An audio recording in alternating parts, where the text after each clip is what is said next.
दोस्तों, पिछले कुछ समय से आप यह नोटिस कर रहे होंगे कि सोशल मीडिया पर आए दिन गोभी वाला मीम अपलोड किया जाता है।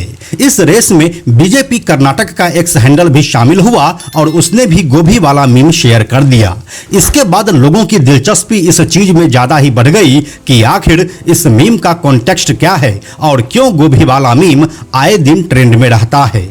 तो दोस्तों, इस सवाल का जवाब छुपा है साल 1989 के बिहार के भागलपुर में, जब यहां पर आजाद भारत का सबसे बड़ा हिंदू मुस्लिम दंगा हुआ था। आखिर क्या था इस दंगे का कारण और इस दंगे में क्या सब हुआ, साथ ही गोभी वाले मीम की क्या कहानी है और आपके स्क्रीन पर दिख रहे इस शख्स को गोभी का सबसे बड़ा किसान क्यों कहा जाता है। आइए आपको बताते हैं एक एक करके पूरी कहानी आज के इस वीडियो में। हेलो एंड नमस्कार, मेरा नाम है प्रशांत और आप देख रहे हैं बेजोड़जोड़ा.com का यूट्यूब चैनल। दोस्तों, बिहार के फेमस भागलपुर दंगे की कहानी की शुरुआत होती है साल 1989 के अगस्त महीने से। इस दौरान हिंदू बिशेरी माता की पूजा करते हैं और मुसलमानों का मुहर्रम होता है। इन दोनों त्योहारों की तैयारियों को लेकर दोनों पक्षों में तनाव बनने लगा था, लेकिन अभी तक यह अंदर ही अंदर चल रहा था। अभी तक दंगे जैसा कोई माहौल नहीं बना था। खैर, किसी भी तरह से ये दोनों त्योहार समाप्त हुए, लेकिन तनाव समाप्त नहीं हुए। यह देश का वो दौर था जब पूरे भारतवर्ष में विभिन्न हिंदू संगठन राम मंदिर के निर्माण के लिए रथ यात्रा और कई और कार्यक्रम आयोजित कर रहे थे। इन कार्यक्रम का मुख्य उद्देश्य राम मंदिर के निर्माण के लिए लोगों का समर्थन जुटाना था। इसी दौरान अक्टूबर महीने में विश्व हिंदू परिषद ने राम मंदिर निर्माण के लिए 5 दिन के रामशिला कार्यक्रम की शुरुआत की। इसके तहत वीएचपी ने 5 दिन में 5 जुलूस निकालकर राम मंदिर के लिए ईंटें यानी कि शिलाएं इकट्ठा करने का लक्ष्य रखा था। ऐसा ही एक यात्रा 22 अक्टूबर 1989 को भागलपुर के फतेहपुर गांव से निकल रहा था। इस दौरान 2 अफवाहें सामने आई। पहली ये कि भागलपुर यूनिवर्सिटी में 200 हिंदू छात्रों को मुस्लिमों ने मार दिया है और दूसरी ये कि भागलपुर के ही संस्कृत कॉलेज में 31 छात्रों को मुस्लिमों ने मारकर कुएं में फेंक दिया है। ये दोनों अफवाह जैसे ही रामशिला यात्रा निकालने वालों तक पहुंची, वहां पर माहौल गर्म हो गया, लेकिन इस दिन कुछ भी हिंसा रिपोर्ट नहीं किया गया। इसके 2 दिनों के बाद 24 अक्टूबर 1989 को रामशिला यात्रा भागलपुर के ही गौशाला इलाके के लिए निकला, जहां से इस यात्रा को अयोध्या जाना था। यह यात्रा भागलपुर के परबत्ती गांव से शांतिपूर्वक निकल गया और अब यह तातरपुर गांव में एंट्री करने वाला था, जो मुस्लिम बहुल गांव था। इस यात्रा को लीड कर रहे महादेव प्रसाद सिंह ने लोगों से कहा कि कोई भी भड़काऊ नारेबाजी नहीं करेगा और शांतिपूर्वक तरीके से यह यात्रा निकलेगी। इस दौरान इस यात्रा को डिस्ट्रिक्ट एसपी के.एस. द्विवेदी अपने पुलिस फोर्स के साथ एस्कॉर्ट कर रहे थे ताकि कोई अनहोनी ना हो जाए।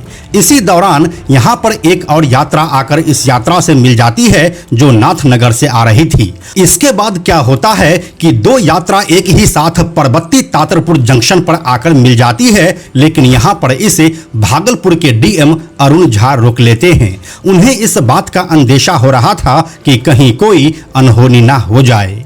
इस दौरान डीएम अरुण झा ने वहां के लोकल मुस्लिम से ये कहा कि आराम से आप लोग इस यात्रा को निकलने दीजिए। पुलिस फोर्स और मैं खुद इस यात्रा के साथ रहूंगा और इसमें कोई अनहोनी नहीं होगी।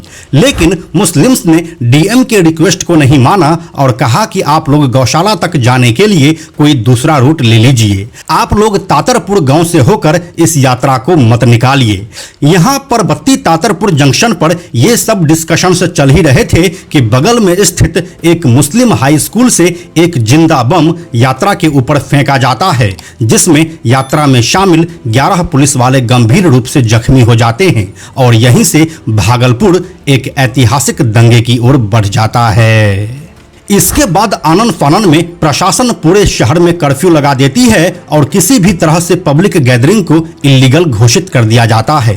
लेकिन फिर भी जब लोग नहीं मानते हैं और मुस्लिम बहुल एरिया तातरपुर में पुलिस भीड़ को हटाने के लिए फायरिंग करती है तो जवाब में भागलपुर के डीएम और एसपी समेत कई ऑफिसर्स के ऊपर मुस्लिम भीड़ द्वारा बम से हमला किया जाता है। इसके जवाब में जब पुलिस फायर करती है तो उसमें 2 लोगों की जान चली जाती है। अब इतना सब होने के बाद कुछ भी प्रशासन के कंट्रोल में नहीं रहता है और अब भीड़ अपनी मर्जी की खुद मालिक बन चुकी होती है। दोस्तों, इसके बाद अब क्या होता है कि मुसलमानों की भीड़ हिंदू बहुल क्षेत्र परबत्ती में घुस जाती है और वहां भी दंगे शुरू कर देते हैं। इस बात की खबर जब गौशाला में रुके रामशिला यात्रा तक जाती है तो वे लोग भी अब बेकाबू हो जाते हैं और मुसलमानों की भीड़ पर टूट पड़ते हैं। इस दौरान रास्ते में पड़ने वाले मुसलमानों के हर घर और दुकान पर वह हमला करते हैं। यहाँ से अब तबाही का मंजर साफ देखा जा सकता था। यह सब कुछ प्रशासन के हाथ से निकल चुका था और अब पूरे इलाके में भीड़ ही भीड़ नजर आ रही थी। अगले दिन यानी कि 25 अक्टूबर 1989 को करीब 8,000 लोगों की हिंदू भीड़ मुस्लिम बहुल मदनी नगर गांव की ओर कूच करती है और चंद घंटे के अंदर ही उस पूरे गांव को जमींदोज कर देती है। कौन मरा और किसके साथ क्या हुआ उसका हिसाब लेने वाला कोई नहीं था। इस दौरान भागलपुर जिले के अलग अलग गांव में लगातार हिंसा भड़कती रही, लोग मरते रहे और दुकानें जलती रही। पास ही के गांव हसनाबाद में औरंगजेब की बनाई एक शाही मस्जिद थी जिसे भीड़ ने आग के हवाले कर दिया था। अब आती है तारीख 26 अक्टूबर 1989 की। यह भागलपुर दंगे का तीसरा दिन था। इस दिन भी भागलपुर के पारंदरपुर गांव और नया बाजार एरिया में एक बार फिर से भीड़ ने हमला बोला जिसमें करीब 62 मुसलमान मारे गए। फिर इस भीड़ को पता चलता है कि पास ही के जमुना बिल्डिंग में कुछ मुसलमान छुपे हुए हैं। फिर इसी दिन सुबह के करीब 11:30 बजे 70-80 लोगों की भीड़ उस बिल्डिंग में जाती है और वहां भी मौत का तांडव देखने को मिलता है, जहां पर करीब 10 मिनट में ही 18 लाशें बिछा दी जाती है। दोस्तों, इस दौरान बिहार के मुख्यमंत्री सत्येंद्र नारायण सिन्हा हुआ करते थे जो उस वक्त दिल्ली में ही थे। दिल्ली से ही उन्होंने भागलपुर के एसपी के.एस. द्विवेदी पर हिंदू मुस्लिम करने का आरोप लगाते हुए उन्हें पद से हटा दिया और उसी दिन भागलपुर एसपी की कमान अजीत दत्त को सौंप दिया। जैसे ही यह खबर विश्व हिंदू परिषद के लोगों तक पहुंची वैसे ही राजीव गांधी के ऊपर दबाव बनाया गया और उन्होंने मुख्यमंत्री सत्येंद्र नारायण सिन्हा के आदेश को टालते हुए के.एस. द्विवेदी को उनके पद पर बने रहने दिया। इस दौरान बिहार के मुख्यमंत्री सत्येंद्र नारायण सिन्हा बिहार वापस ही नहीं लौटना चाहते थे, लेकिन राजीव गांधी के सख्त आदेश के बाद वे बिहार आए और साथ में उनके अनुरोध पर दंगे को कंट्रोल करने के लिए आर्मी को भी भागलपुर बुला लिया गया। अब भागलपुर दंगा थोड़ा सा थमा जरूर था लेकिन खत्म नहीं हुआ था। दोस्तों, 27 अक्टूबर 1989 की तारीख भागलपुर दंगे की सबसे अहम तारीख है क्योंकि इस दिन 2 बड़े कांड को अंजाम दिया गया था। इसमें पहले आता है चंदेरी में हुआ हमला और दूसरा है लौगाई में हुआ हमला। तो हम पहले आपको चंदेरी में हुए हमले के बारे में बता देते हैं। दोस्तों, चंदेरी गांव में मुसलमान अधिकाधिक संख्या में रहा करते थे। इस गांव में 27 अक्टूबर 1989 की शाम को यादव जाति के लोग आते हैं और एक निर्माणाधीन मस्जिद का विरोध करते हैं, जिसके बाद फिर से एक झड़प होती है जिसमें 5 मुसलमान मारे जाते हैं और दंगे की स्थिति उत्पन्न हो जाती है। इसके बाद Jammu and Kashmir light infantry के मेजर जीपीएस विर्क उस गांव में जाते हैं, जहां पर उन्हें पता चलता है कि कई लोग गांव छोड़कर भाग गए हैं और कुछ लोग शेख मिन्नत के घर में छुपे हुए हैं। इसके बाद मेजर जीपीएस विर्क उस घर में जाते हैं और कहते हैं कि आप लोग यहीं पर रहिए, हम कल सुबह में आप लोगों को सुरक्षित ठिकाने पर ले जाएंगे। इतना कहकर वह वहां से चले गए। लेकिन 28 अक्टूबर 1989 की तड़के सुबह यादव, पासवान और कुर्मी जाति के लोग शेख मिन्नत के घर पर धावा बोल देते हैं। वहां पर भयंकर कत्लेआम मचाया जाता है। जब मेजर विर्क 28 अक्टूबर 1989 को सुबह में करीब 10 बजे शेख मिन्नत के घर पर पहुंचते हैं तब पता चलता है कि यहां पर सब कुछ खत्म हो चुका है और कई लाशों को बगल के जलकुंभी भरे तालाब में फेंका जा चुका है। जब उस तालाब की तलाशी ली जाती है तो वहां से 61 लाशें निकाली जाती है। दोस्तों, इसके बाद अब आते हैं लौगाई गांव पर। 27 अक्टूबर 1989 को ही भागलपुर के पास लौगाई गांव में विश्व हिंदू परिषद के नेता कामेश्वर यादव, जो पहलवान भी थे और लोग उनको कामेश्वर पहलवान के नाम से जानते थे, उनके नेतृत्व में 4000 लोगों की भीड़ ने हमला किया, जिसमें 116 मुसलमान मारे गए। जो मारे गए थे उनके लाशों को तालाब में फेंक दिया गया, लेकिन जब लाशों से बदबू आने लगी तो उन सभी लाशों को वहां से निकालकर एक खेत में गाड़ा गया और उसके ऊपर गोभी उगा दिया गया, जिससे कि किसी को शक ना हो। फिर जब सभी दंगे शांत हो गए और जांच बैठी, तब जांच के दौरान ही उस खेत की खुदाई की गई, जिसमें से 108 लाशों को निकाला गया और उसी के संदर्भ में आजकल गोभी वाला मीम पोस्ट किया जाता है। और जिस शख्स को आप अपने स्क्रीन पर देख रहे हैं, उनका नाम कामेश्वर यादव है। दोस्तों, इसके बाद 31 अक्टूबर 1989 को बिहार की राजधानी पटना की एक अखबार ने छापा कि आर्मी सोल्जर्स को मुस्लिम बहुल क्षेत्र तातरपुर से पाकिस्तान में बने कुछ हथियार मिले हैं और इस दंगे में विदेशी ताकत होने की बात कही जा रही है। हालांकि इस रिपोर्ट को जिले के डीएम अरुण झा ने कोड़ी बकवास कहते हुए सिरे से खारिज कर दिया था। दोस्तों, भागलपुर के दंगे ऐसे समय में हुए थे जब बिहार में कांग्रेस की सरकार थी, लेकिन बिहार के मुख्यमंत्री सत्येंद्र नारायण सिन्हा दिल्ली में ही मौजूद रहे।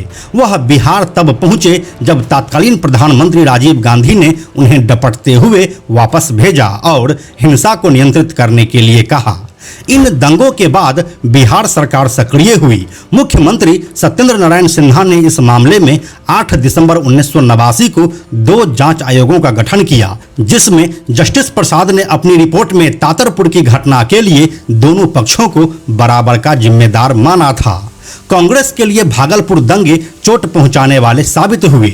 बिहार में कद्दावर नेता होने के बावजूद सत्येंद्र नारायण सिन्हा को अपने पद से इस्तीफा देना पड़ा। उनकी जगह जगन्नाथ मिश्र को मुख्यमंत्री बनाया गया। एक्चुअली जगन्नाथ मिश्र मुस्लिमों के बीच लोकप्रिय चेहरा थे और उन्होंने उर्दू को बिहार की दूसरी आधिकारिक भाषा बनाने के लिए काम किया था। हालांकि इसके बाद भी कांग्रेस के वोट अगले चुनाव में जनता दल की तरफ से लड़ रहे लालू प्रसाद यादव की तरफ छिटक गए और फिर भागलपुर दंगों के बाद कांग्रेस कभी भी अपने दम पर बिहार में सत्ता में नहीं लौट सकी। दोस्तों, सरकारी रिपोर्ट के मुताबिक 1989 में हुए भागलपुर दंगे में पहले 1070 और फिर बाद में 1161 लोगों की हत्या की बात सामने आई। वहीं जस्टिस शमसुल हसन और आरएन प्रसाद कमीशन की रिपोर्ट के अनुसार इस दंगे में कुल 1852 लोग मारे गए थे और 524 लोग घायल हुए थे। इसमें 11,500 मकान क्षतिग्रस्त हुए थे। साथ में 600 पावर लूम और 1700 हैंडलूम भी क्षतिग्रस्त हुए थे और इस दंगे में कुल 48,000 से ज्यादा लोग इफेक्टेड रहे थे। यहाँ पर पावर लूम और हैंडलूम की बात करना इसीलिए जरूरी है क्योंकि भागलपुर को बिहार ही नहीं बल्कि देश का सिल्क सिटी कहा जाता है। दोस्तों, इन दंगों के बाद कुल 142 एफआईआर दर्ज हुई। हजारों लोगों पर आरोप तय हुए, लेकिन तब इस मामले में कार्यवाही आगे नहीं बढ़ पाई। ऐसा बताया जाता है कि लालू प्रसाद यादव ने भी मुख्यमंत्री बनने के बाद इन दंगों के आरोपियों को सजा दिलाने के लिए कोई खास कदम नहीं उठाए। हालांकि साल 2005 में भागलपुर दंगे के मामले में 10 लोगों को आजीवन कारावास की सजा हुई। वहीं 2007 में लौगाई हिंसा के मामले में 14 लोगों को और सजा मिली। साल 2005 में नीतीश कुमार ने सत्ता में आने के बाद जस्टिस एन सिंह के नेतृत्व में एक और जांच आयोग का गठन किया। इस कमीशन ने अपनी रिपोर्ट फरवरी 2015 में दी। बिहार विधानसभा में इस रिपोर्ट को अगस्त 2015 में पेश किया गया। इस रिपोर्ट में दंगों को रोकने में कांग्रेस सरकार की नाकामी का जिक्र किया गया था। तो दोस्तों, यही थी भागलपुर दंगे की असली कहानी और गोभी वाले मीम का कॉन्टेक्स्ट। उम्मीद है आपको यह पूरी कहानी पसंद आई होगी। अगर आप लौगाई हिंसा वाले कहानी और इसके मास्टरमाइंड कामेश्वर यादव के बारे में और विस्तार से जानना चाहते हैं तो हमें कमेंट में लिखकर बताइए, हम वो वीडियो अलग से आपके लिए लेकर आएंगे। दोस्तों, YouTube हमारी वीडियोज की रीच को आगे नहीं बढ़ा रहा है, इसलिए हमें आर्थिक समस्या का सामना करना पड़ रहा है। अगर आपको बेजोड़ जोड़ा के वीडियोज से कुछ अच्छा जानने और सीखने को मिलता है तो कृपया हमें आर्थिक सहायता दें, जिससे कि यह जानकारी आपको आगे भी मिलता रहे। आप हमें 100, 200, 500 या फिर 1000 रुपये से भी अपना समर्थन दे सकते हैं, जिससे कि हम नए नए कहानियों पर लगातार काम करते रहें। आपके सहयोग के लिए धन्यवाद। साथ में हम आपको यह भी बताते चलें कि आप में से 97% ऐसे लोग हैं जो हमारे वीडियोस को देखते तो हैं लेकिन हमारे चैनल को सब्सक्राइब नहीं करते हैं। ऐसे लोगों से हमारी हाथ जोड़कर विनती है कि अगर आपको हमारे वीडियोस पसंद आ रहे हैं तो आप बेजोड़ जोड़ा के इस चैनल को सब्सक्राइब जरूर कर लीजिए। साथ ही बेजोड़ जोड़ा नाम से हमारा एक एक्स अकाउंट है, यानी कि ट्विटर अकाउंट है, आप उसे भी फॉलो जरूर कीजिए। यह वीडियो अगर आपको पसंद आया तो इसे लाइक और शेयर जरूर करें। आने वाले वीडियोस के लिए बेजोड़ जोड़ा को सब्सक्राइब करके बेल आइकन को टच करना ना भूलें। Thank you so much.